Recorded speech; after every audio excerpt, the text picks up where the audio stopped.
Olá, graça e paz. Vamos retomar o nosso estudo sobre o livro do Apocalipse. Estaremos falando hoje sobre a quarta carta, a carta à igreja de Tiatira. Antes, quero te pedir que você deixe o seu like e também os seus comentários. Muito bem, Apocalipse capítulo 2, versículo 18 a 29, diz assim: E ao anjo da igreja de Tiatira escreve: Isto diz o Filho de Deus, que tem os olhos como chama de fogo e os pés semelhantes ao latão reluzente. Eu conheço as tuas obras, e a tua caridade, e o teu serviço, e a tua fé, e a tua paciência, e que as tuas últimas obras são maiores do que as primeiras. Mas tenho contra ti o tolerares que Jezabel, mulher que se diz profetiza, ensine e engane os meus servos, para que se prostituam e comam dos sacrifícios da idolatria. E dê-lhe tempo, para que se arrependesse da sua prostituição, e não se arrependeu. Eis que a porei numa cama, e sobre os que adulteram com ela virá grande tribulação, se não se arrependerem das suas obras. E ferirei de morte os seus filhos, e todas as igrejas saberão que eu sou aquele que sonda as mentes e os corações. E darei a cada um de vós segundo as vossas obras. Mas eu vos digo, a vós e aos restantes que estão em Tiatira, a todos quantos não têm esta doutrina e não conheceram, como dizem, as profundezas de Satanás, que outra carga vos não porei. Mas o que tendes, retende-o até que eu venha. E ao que vencer e guardar até o fim as minhas obras, eu lhe darei poder sobre as nações, e com vara de ferro as regerá, e serão quebradas como vasos de oleiro, como também recebi de meu Pai. Dar-lhe-ei a estrela da manhã. Quem tem ouvidos, ouça o que o Espírito diz às igrejas. Tiatira era uma pequena cidade fundada por Seleuco, um dos generais de Alexandre, 280 a.C. Esta pequena cidade era a porta de entrada para a Ásia Menor, e ali havia a indústria do bronze. Havia também muitas associações sindicais que eram conhecidas como guildas. Estas associações tinham os seus padroeiros, seus patronos, e eles faziam muitas festas a estas entidades, e nestas festas podia-se observar um comportamento imoral. Eram festas regadas a orgias e bebedeiras e muita idolatria. No meio de tudo isso, temos os servos de Deus que eram constrangidos a estar nestes locais. Uma vez que eles não comparecessem, eles eram pressionados pelos seus patrões que estavam ligados a estas associações. Eles não seriam bem vistos, não teriam empregos, não fariam parte daqueles que tinham sucesso. O empresário que não era ligado a estas associações e que não cooperava para que essas festas fossem realizadas e não marcavam presença, eram empresários, eram pessoas que estavam se excluindo do chamado rol dos vitoriosos. Mas Tiatira não era conhecida apenas por ser porta de entrada para a Ásia Menor e nem por ser o local onde funcionava a indústria do bronze polido. Ela também era conhecida pelas seus tecidos, as suas tinturas, as púrpuras. Se você vê Atos capítulo 16, verso 14, vai falar de Lídia. E Lídia provavelmente foi um dos primeiros cristãos aí na Ásia Menor. Vamos organizar o conteúdo para que fique mais fácil o entendimento. Primeiro, a maneira como Jesus se apresenta àquela igreja. Isto diz o Filho de Deus, o único Filho de Deus. Mostra a relação, a comunhão entre o Pai e o Filho. Não apenas isto, mas que tem os olhos como chama de fogo e os pés como de latão reluzente, ou algumas traduções, o bronze polido. Isto mostra a onisciência do Senhor e, ainda mais, dava para perceber como as características que Jesus utiliza neste texto têm a ver com o que acontecia naquela cidade. Eu disse nos outros vídeos que as cartas seguem um padrão e que pouca coisa foge à regra. Então vamos dar sequência, vendo então a parte em que Jesus elogia a igreja de Tiatira. Isto mesmo, há um elogio para a igreja de Tiatira. E o elogio é: conheço as tuas obras. Conhecimento total, onisciência, confirmando a primeira informação que trouxemos.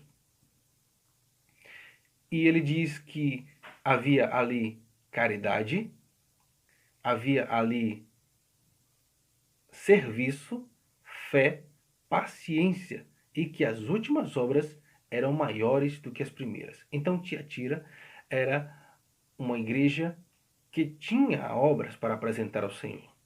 Mas ficamos espantados conforme vamos lendo, nos aprofundando no entendimento desse texto, do que estava acontecendo em Tiatira e como uma igreja poderia passar por tudo que passou e ainda assim ter estas qualidades que o Senhor Jesus está retratando: caridade, serviço, fé, paciência e maiores obras agora do que antes.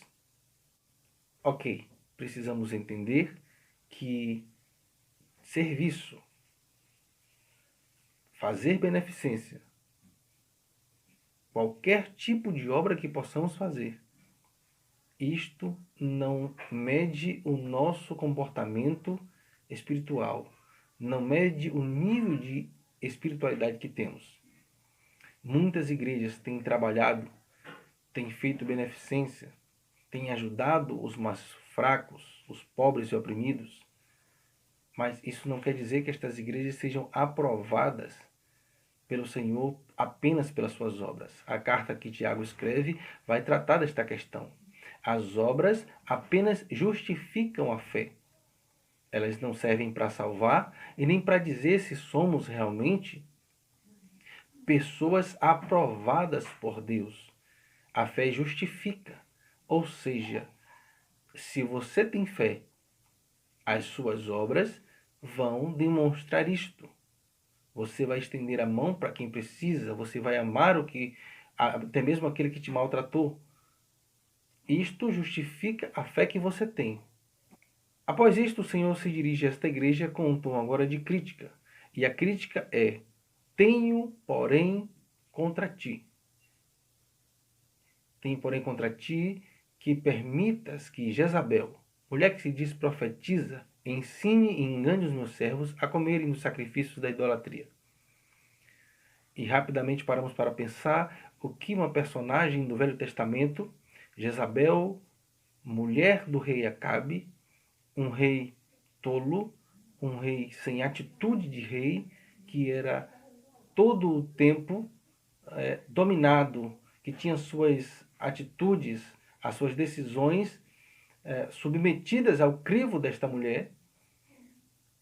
E esta mulher agora se apresenta, ou é apresentada, numa carta do Novo Testamento, aliás, a última mensagem escrita para a igreja, e nós ficamos meio que confusos, mas rapidamente, ao mergulharmos no texto, entendemos que Jezabel aqui representa provavelmente o corpo diaconal, representa talvez pessoas que tivessem acesso àquela igreja para ensinar, pessoas que tinham autoridade de ensino. E não somente isto, porque ela ensina e engana e induz os seus servos a comerem dos sacrifícios da idolatria, e nós percebemos então que havia ali um contexto na igreja em Tiatira de comprometimento total por três coisas. A primeira delas, que a igreja tolerava a imoralidade; a segunda, a idolatria; e a terceira, as heresias. Como vimos nas festas, onde se promoviam muita orgia, bebedices, glutonarias e tudo mais. Temos então a idolatria através dos chamados padroeiros daquelas associações, mas agora olhamos com um olhar diferenciado para algo que é comprometedor. Imagine você que em uma pequena cidade uma igreja que talvez não dessemos tanta importância, essa é a maior carta, a que tem o maior conteúdo. Jesus escreve mais a Tiatira do que a outras igrejas.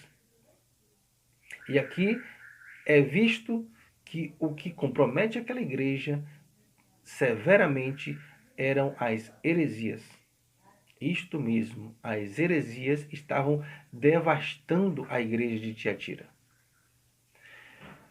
E essa Jezabel, seja um corpo diaconal, sejam líderes, sejam falsos apóstolos, mas que estavam tomando a igreja de Tiatira com falsos ensinos, começam com ensinos. Esse ensino progride, conforme você vai vendo os versos 20, 23 e 24, progride para uma doutrina. Isto mesmo, Jesus vai dizer, mas vos digo a vós, os restantes que estão em Tiatira, no versículo 24, a todos quantos não têm esta doutrina. Perceba que o ensino virou doutrina. E depois temos então seguidores que são chamados de filhos desta Jezabel. Elas geram filhos. Estes ensinamentos vão tomando conta, vai virando uma mania. Agora perceba então o conteúdo deste ensinamento. Jesus vai dizer que o que era ensinado eram as profundezas de Satanás. Este é o lado avesso do que encontramos no Evangelho, porque no Evangelho, quando Paulo escreve, ele fala sobre as profundezas de Deus, mas aqui não. Aqui era ensinado as profundezas de Satanás. E hoje podemos ver como o ocultismo e as chamadas sociedades secretas, os ensinos que têm sido trazidos relacionados a esoterismo, isso tem sido tão apaixonante para algumas igrejas, sendo que nós só precisamos da palavra viva e verdadeira do Senhor Jesus Cristo. Após isto, Jesus faz instruções a esta igreja. Ele dá instruções dizendo que eles deveriam reter o que tinham. E este é o bom conselho do nosso Deus. Retenha o que você tem. Confirme os irmãos que estão firmes na fé até que o Senhor venha. Este é um período que não podemos jamais nos isentar. Precisamos permanecer firmes e levar outros a estarem no Senhor, porque são dias difíceis. E então chegamos à promessa que o Senhor faz à igreja de Tiatira, que seria dar poder sobre as nações, reger com varas de ferro, e também a estrela da manhã. Uma promessa grandiosa que talvez tivéssemos de fazer um estudo só sobre isso, mas por hora gostaria de dizer que esta é uma promessa de um valor enorme e que se cumprirá no tempo conhecido como milênio, onde a igreja reinará com Cristo por 1000 anos, governará com o Senhor. Para finalizar, quem tem ouvidos, ouça o que o Espírito diz às igrejas. Isto mesmo, o Espírito continua falando às igrejas. E aqui eu queria aproveitar para dizer que Apocalipse, como disse no início do vídeo, é a última mensagem escrita para a igreja. Imagine você então a importância que esta mensagem tem. Por isso, esta mensagem deveria ser lida, estudada, exposta a muitos irmãos em todo o tempo. Temos então uma dificuldade de ver as igrejas falando sobre o livro de Apocalipse. Mas, querido, deveríamos estar ministrando. Aliás, está escrito: bem-aventurados que leem e entendem as palavras desta profecia. Ficamos por aqui. Até o próximo vídeo. Deus te abençoe. Valeu demais.